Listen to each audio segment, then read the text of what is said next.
Hello सांगमाने ମୁଁ ଆଜି ତୁମ ସହିତ ମୋର ଗୋଟେ ଛୋଟ ଅନୁଭୂତିଟେ ସେୟାର କରିବି। କିଛି ଦିନ ଆଗରୁ ଆମ ଘର ପଛପଟେ ଗୋଟିଏ ମା କୁକୁରଟିଏ କିଛି ଛୁଆଙ୍କୁ ଜନ୍ମ ଦେଇଥିଲା।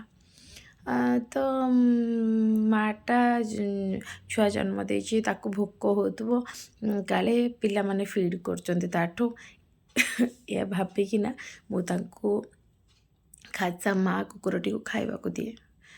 ତ ମୁଁ ଯେତେବେଳେ ଖାଇବାକୁ ଦିଏ ସେ ବିକଳ ହେଇକି ମାନେ ମୁଁ ଗେଟ୍ର ବାରି ପଛର କବାଟଟା ମାନେ ଗ୍ରିଲ୍ଟା ଟିକେ ଖଡ଼ ସାଉଣ୍ଡ ହେବ କି ନାହିଁ ସେ ଦୌଡ଼ି ଆସେ, ଆଉ ଯେମିତିକି ସେ ମୋତେ ଅପେକ୍ଷା କରିକି ଥାଏ।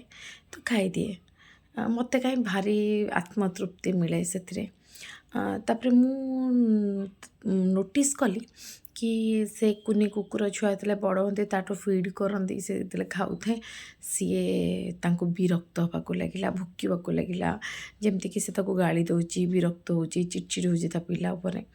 ଆଉ ଅନ୍ୟ କୁକୁର ଆସିଲେ ସିଏ ଯେମିତି ବିରକ୍ତ ହୁଏ, ତା ନିଜ ଖାଇବାଟାକୁ ତାଙ୍କଠାରୁ ପ୍ରୋଟେକ୍ଟ କରିକିରି ନିଜେ ଖାଏ, ସେମିତି ହିଁ ତା'ର ବ୍ୟବହାର ଥିଲା। ସେତେବେଳେ ମୋତେ ତାହାକୁ ଭଲ ଲାଗିନଥିଲା। ମୁଁ ଭାବିଲି କି ନିର୍ଦ୍ଦୟୀ ମା'ଟା କୁନି କୁନି କୁକୁର ଛୁଆମାନଙ୍କୁ କ୍ଷୀର ଦେଉନି, ରାଗୁଛି ତା'ପରେ। ଏମିତି ଭାବିକି ଥିଲି, କିନ୍ତୁ କିଛି ଦିନ ଗଲା ସେ କୁନି କୁକୁର ଛୁଆ ଟିକେ ବଡ଼ ହେବାକୁ ଲାଗିଲେ।